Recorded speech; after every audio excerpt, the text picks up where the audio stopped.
right, hello and welcome. Welcome to episode 11 of Plays Well with Others. As always, I am your host, Andrew Moore, and I am joined by my illustrious co-host, Jess Agnew. So as a reminder, starting every episode with, this takes some work, this takes some effort, and I believe the content is really good and deserves more listeners and deserves to get out there a little bit more. So if you are so inclined, go ahead and stop right now, pause right now, go and give us a like, subscribe, rating. We are in audio anywhere you get your podcasts, and also in bright, shining 1080p full HD video on YouTube under a channel of the same name, Plays Well with Others.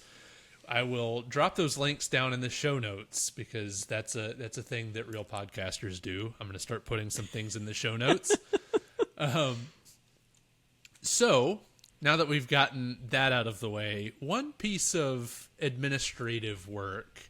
So Jess and I were just discussing, we had thought about getting out of putting episode numbers in the titles. And the more I thought about this, the more I realized I'm having a paralysis by analysis situation or an existential crisis of how should we approach this. So, I'm going to start putting some polls out, maybe a YouTube short, maybe few different opportunities for you to share your feedback, but interested in your opinions, because I could argue the point one way or the other if there's value in putting an episode number. And I also feel, being a developer, that there are some strong opinions on the matter. So I'm curious what everybody thinks and curious to see how you would prefer to see our content presented. So that being said, I wanted to start this episode off with the note that I mentioned last episode, episode 10, that Jess and I were discussing prior to that recording, that there were a few different phrases and a few different topics that she'd come up with that aligned well with content that I've already made on my LinkedIn and stuff that's just been around for a while that we came up with some good names for. And today I wanted to talk about this idea that I've called entrepreneurial mindset. Jess called it the art of attitude, but the core concept is acting with intentionality, doing things intentionally rather than getting in a rut. And one thing I've learned about myself particularly over COVID, since I've been sent home working remotely, that I am very susceptible to patterns and habits.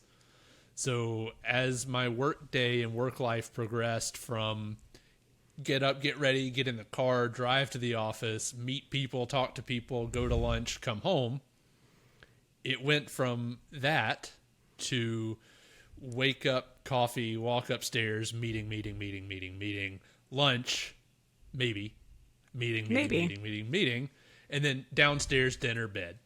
And it's largely that every day until Saturday. Okay, cool. Weekend. Now we do something different. And then we go back to the same thing Monday through Friday. Where I wanted to challenge myself was to get out of that habit and to, in typical developer fashion, chase after some KPIs and start doing some things. So I'd develop my own OKRs and things that I want to do, and making sure that I have one house project a week to finish, or making sure that I'm drinking enough water, etc. But just move your body. Exactly. And that does not count as walking up the stairs and sitting down in the office. Much as I would like it to. It does make me feel better, but the core, and this, I've really practiced what I've preached over the last couple of weeks, is really being engaged in what I'm doing. And that doesn't necessarily mean work. It does in some capacity, but work or home or workouts, project, whatever, being engaged in what I'm doing rather than thinking about all the other things I'm not doing.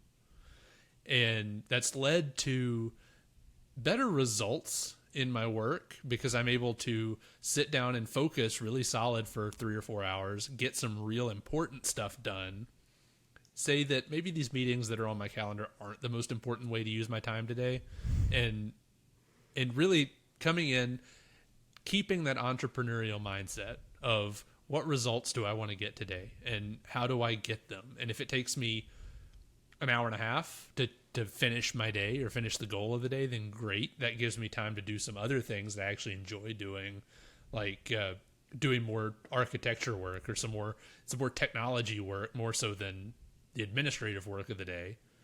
Or if it takes me 10 hours, well, sometimes them's the breaks. But here's where this podcast becomes interesting. Jess being a product professional, a project management professional, product professional, me being a technology professional, both of our roles are both synergistic and at odds with each other at times. And I know we've had this conversation before, and I didn't prompt her before this call, so we may get some realistic feedback here. But I'm curious your thoughts, Jess, on how you as a product professional balance the need to get updates, to direct features, to provide input and provide feedback with the fact that you're largely providing this feedback to technology folks that need time to sit with their headphones on and work through things. It's a great question, and it's a difficult kind of concept because context switching can be a killer of efficiency. So if you are constantly messaging and bombarding your developers and your admins with question through chat, you could be pulling them away constantly from something that they're trying to focus on. And study after study show that developers, really most people who are doing work with computers, once they get into the groove of one thing, pulling them away from it can eat up time because then they have to bring themselves back into that moment and get their mindset back wrapped around where they were. So it's been my kind of goal to make my updates within context that I already have them reserved.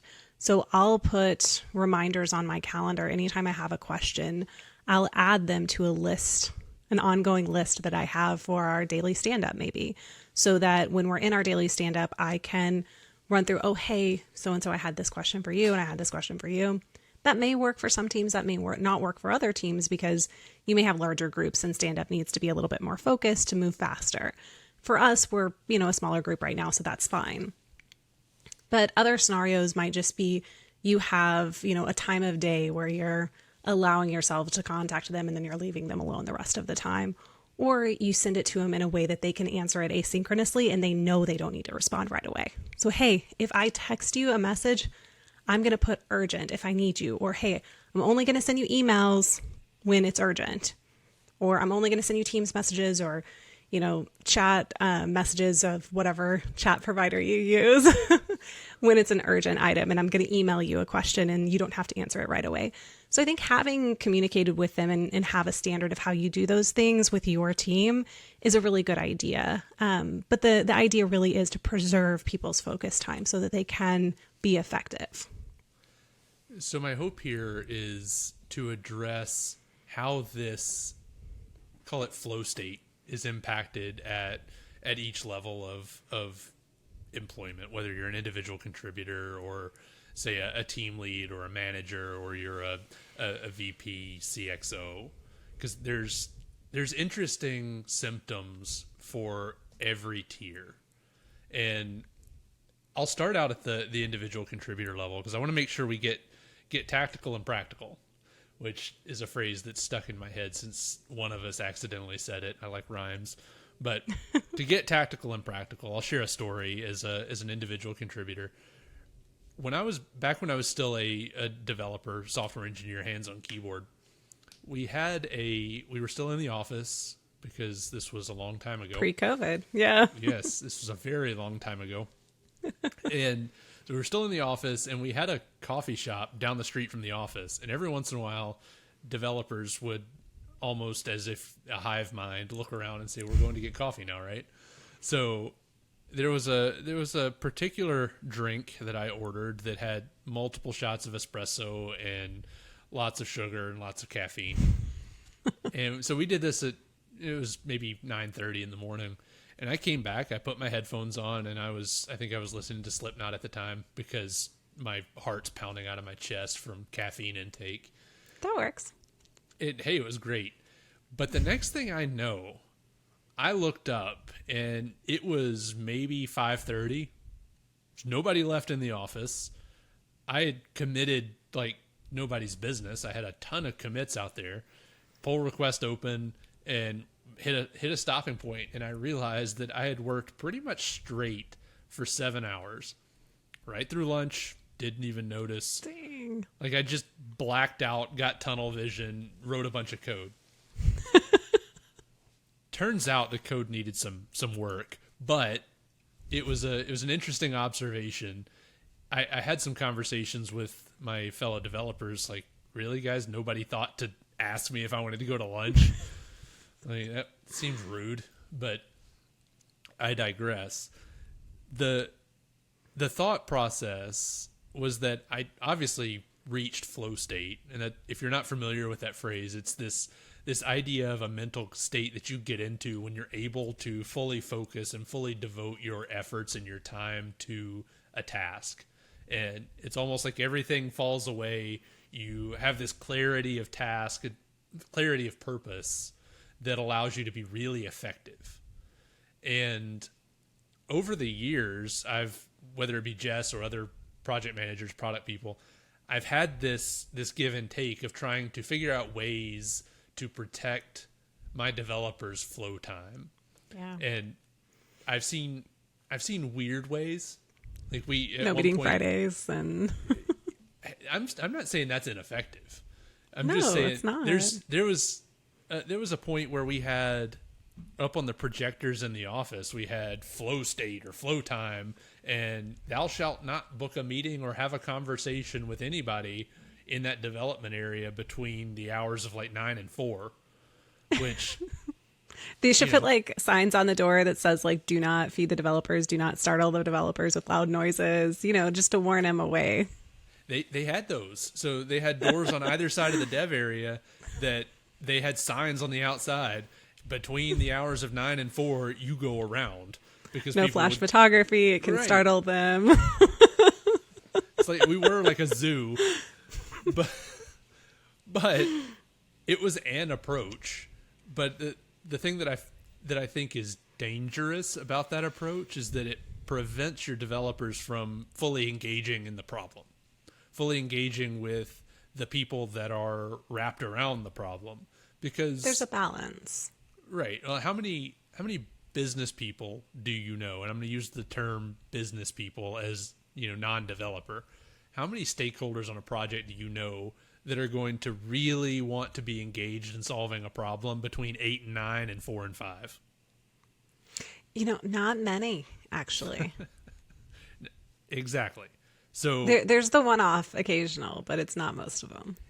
And let's be honest, that's kind of the person that's a little bit tiresome to talk to at 8 o'clock in the morning.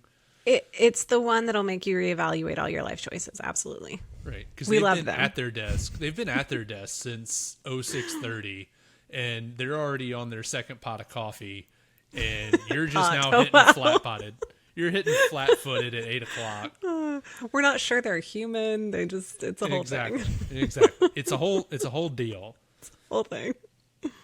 But the thing that I want to make sure that we call out, when you're protecting individual contributor time, it's important, right? You got to have time to be effective and to do your job, but you can't go too far down the other side of the spectrum where your individual contributors, if they so chose, can't talk to the end user, can't talk to the person that's trying to solve the problem. There really is a balance between it. So you do want to protect and preserve their time, but that doesn't mean you want to ignore the fact that they exist and only let them do one thing and fall into that hole. You want them to participate in conversations. You want their feedback. You want to include them maybe in strategy sessions or whiteboarding sessions, because one side, the focus time, the flow is going to help for effective productivity, but the whiteboarding, the engagement, that's going to foster innovation. More innovation is going to build on more innovation. The creativity gets flowing, right? So there is definitely a balance between them. Here's where I say the crux is, though, is engaging them in the right things and making sure that when you do it with purpose. So there's a lot that we can talk about, from a tactical perspective to make sure that you're being upfront about what your time requirements are. And also when you're asking them to attend something, you're preparing them, you're providing them insight on what it is, and kind of giving them enough information so they can make their own smart decision on whether or not that's a good use of their time. Yeah. And the key word that you said there is include.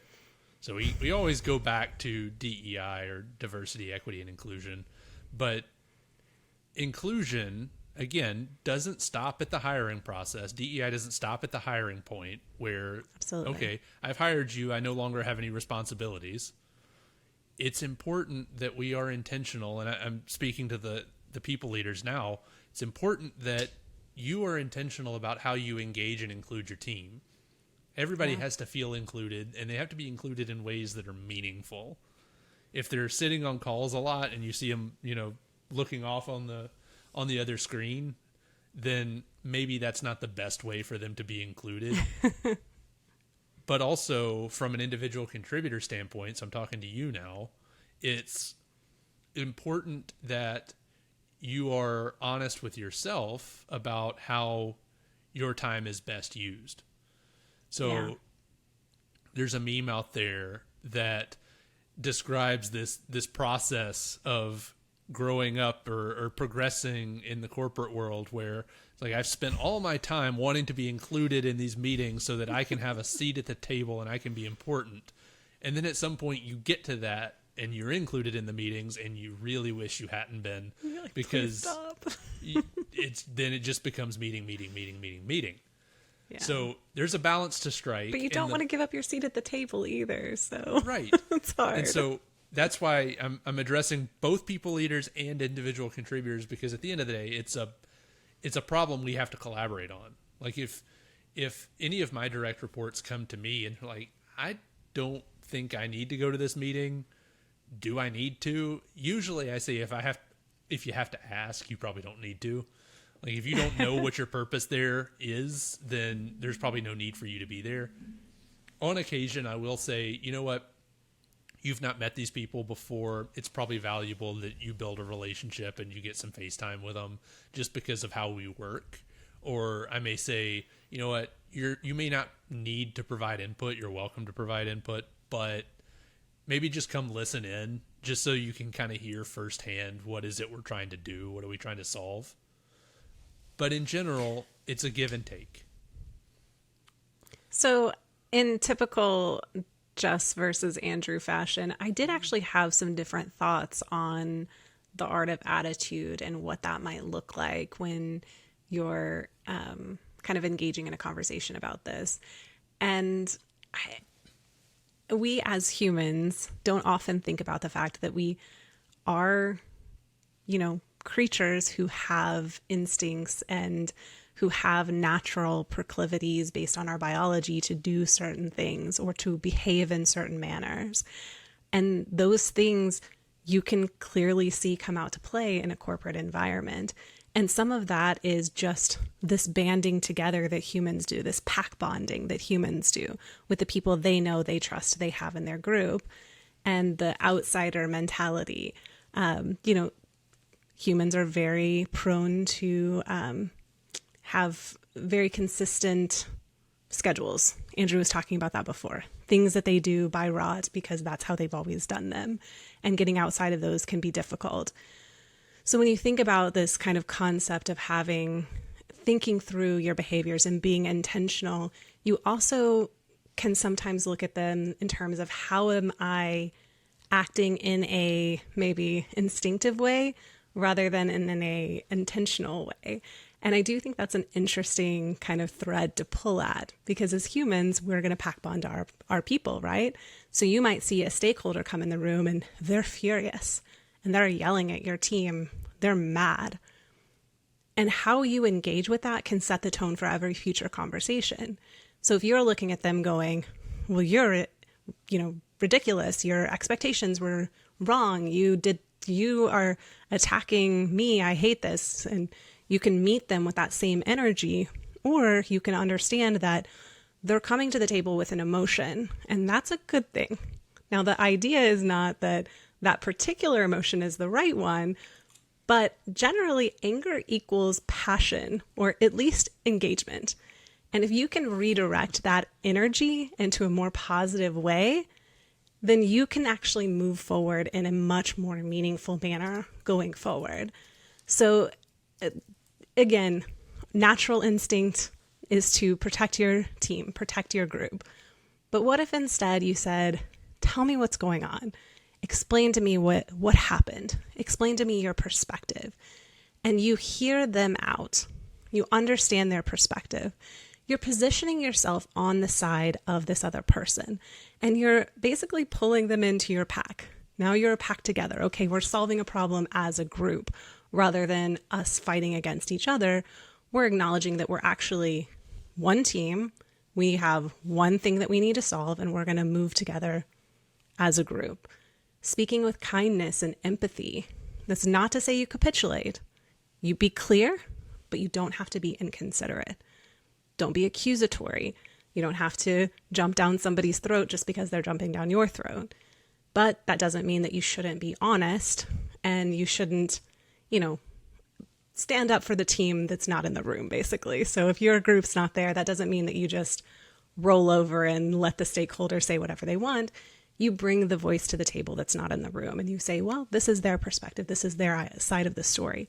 A lot of my time I spend bringing other perspectives into a room, whether that's me physically bringing a person with me or me just saying, well, I think their perspective is X.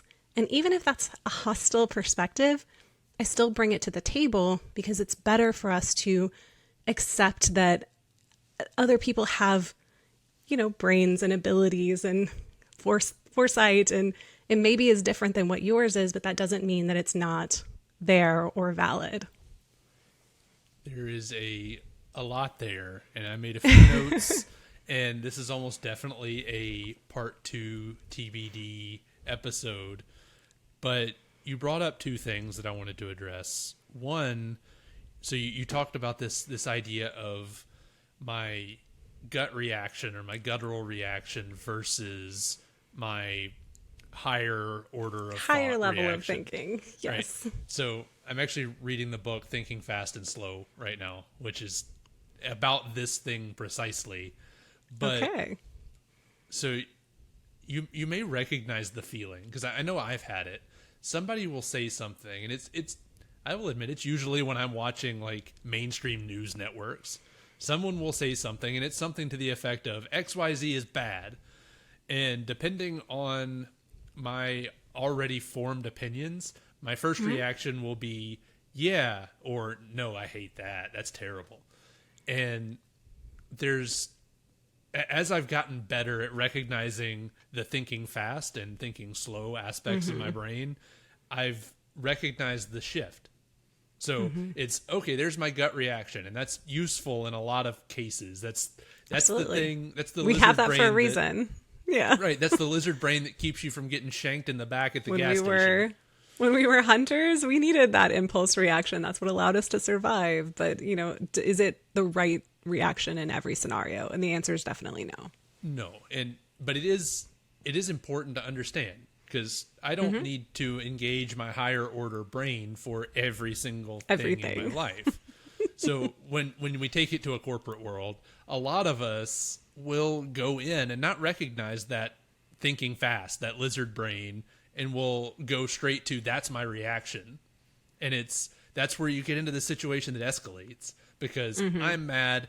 Now you're mad because I'm mad, and we're just mirroring each other's behavior because that's how we get out of this thing alive. But you've got to recognize the thought process or the feeling of, okay, that was a gut reaction. Let me take an extra quarter second before I put my mouth in gear. Yeah. And think about it. And that's super important, and I want to get more into that, but that's almost an entire episode on its own.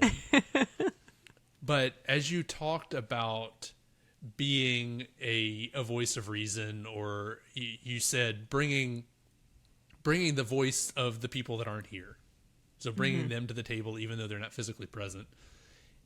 It is such an important skill to be able to shift the conversation away from fighting a person to fighting an idea or fighting a problem.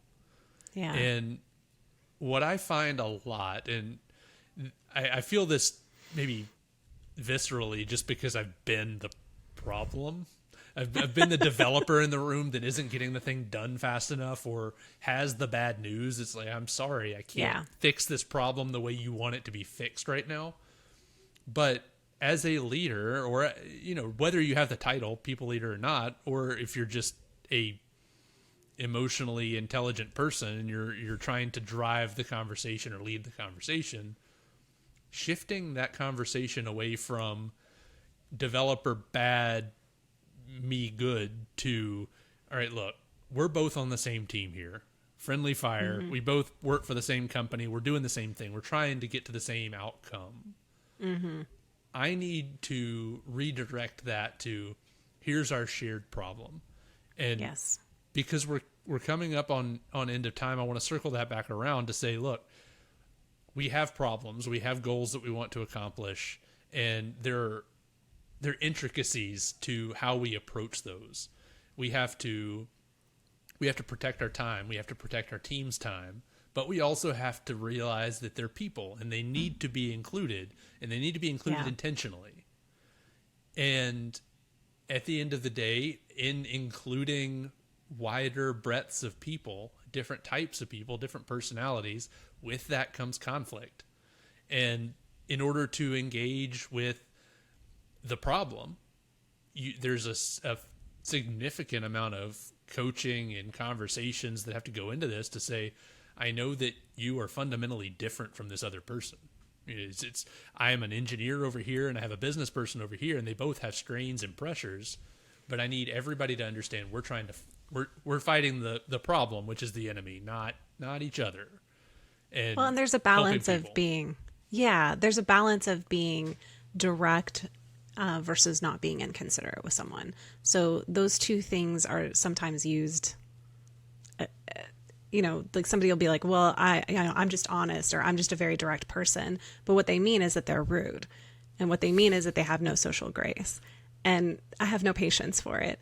You can be an honest and direct person and still wrap that in empathy and compassion and consideration. And so I do think those two things do not necessarily have to be mutually exclusive. They can go hand in hand, and it does foster a much healthier environment because there's honesty coupled with respect. Absolutely. And there is a personality type that I've worked with that I would say toes that line between direct and unprofessional or rude. But within that personality type, there are subcategories. There's call it the evolved version, which recognizes that sometimes they're a jerk. And that's the person that almost always will blow up on a phone call or have a bit of a fit, and then will turn around and call you back and say, I screwed up. I know I did it. I'm sorry. And I have a lot more patience for that person because so, you know what? We all have our demons, and we all have the things that we struggle with. So I was just going to say one thing on that. I think for me, the fundamental thing that will differentiate whether or not I have patience for a person, if they are that very can sometimes be a little, harsh. It's if they're going to get in the trenches with me. Are they lobbing their negativity and criticism at me like a grenade and being unnecessarily aggressive or unnecessarily abrupt with people for no reason? Or are they going, hey, this isn't right, this isn't working, and then they get in there and they help you solve it? For me, those are the two different distinct personalities. One I have almost no tolerance for. The other one I can work with every day. Absolutely. And I can't think of a better place to wrap up, because I know for a fact this will be to be continued in our episode on Friday, episode 12. So go ahead, subscribe, like, rate, comment, share, because there'll be more of this conversation coming up very soon. I appreciate your listenership, and as always, I'm Andrew Moore, joined by Jess Agnew. Thanks for listening.